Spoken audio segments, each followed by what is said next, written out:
बोलती चुटकी नाम है इसका। एक दिन चुटकी वह बहुत बोलती थी, हर किसी से बात करती थी, दीवारों से, कुत्तों से, बिल्लियों से, गिलहरियों से, बर्तनों से, किताबों से, पेंसिलें से, हमेशा कुछ न कुछ पूछती रहती थी। कौन पूछती रहती थी? चुटकी पूछती रहती। घर में लोग उससे परेशान हो जाते थे। वह कभी चुप नहीं रहती थी। चुटकी की बातें कभी खत्म नहीं होती थी। कभी कभी पूरे समय ही बातें करती थी। कई बार उसे डांट भी लगती थी। चुटकी कौन थी जानते हो? एक लड़की थी, वो बहुत बोलती थी। कभी कभी वो डांट भी खाती थी, पर उस पर कोई फर्क नहीं पड़ता। बस दादाजी उसे कभी नहीं डांटते थे। उसके दादा ही थे जो उसके कभी नहीं डांटते थे। एक बार दादाजी टीवी देख रहे थे, वहीं पर चुटकी टीवी से बातें करने लगी। अब चुटकी को लगातार बातें चलने लगी तो दादाजी ने डांट दिया। जब वो टीवी देख रहे थे ना दादाजी, जब कोई बात करता है, कोई टीवी देखता है, अपनी मनपसंद काम करता है, कोई बात करता है तो अच्छा लगता है। हाँ, तो दादाजी डांट दिए। चुटकी नाराज हो गई और जोर से बोली, मेरी आवाज़ कोई और ले लो, अब मैं कुछ नहीं बोलूँगी।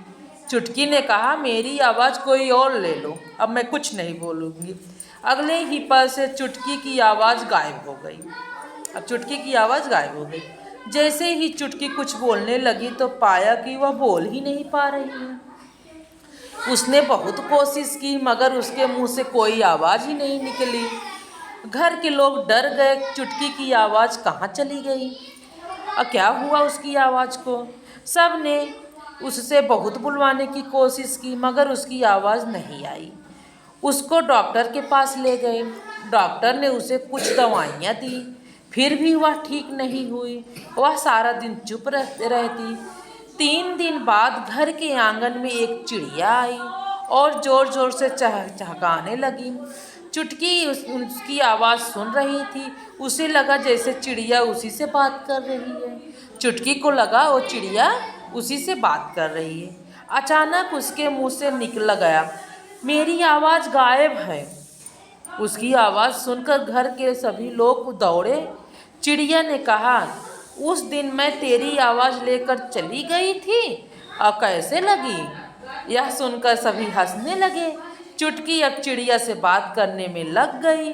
सब समझ चुके थे कि चुटकी रुकने वाली कहाँ है, क्योंकि चुटकी बहुत बोलती थी ना। अब सब समझ गए कि कौन अब रुकने वाली है। चिड़िया से बात करने दो इसको। अच्छा लगा?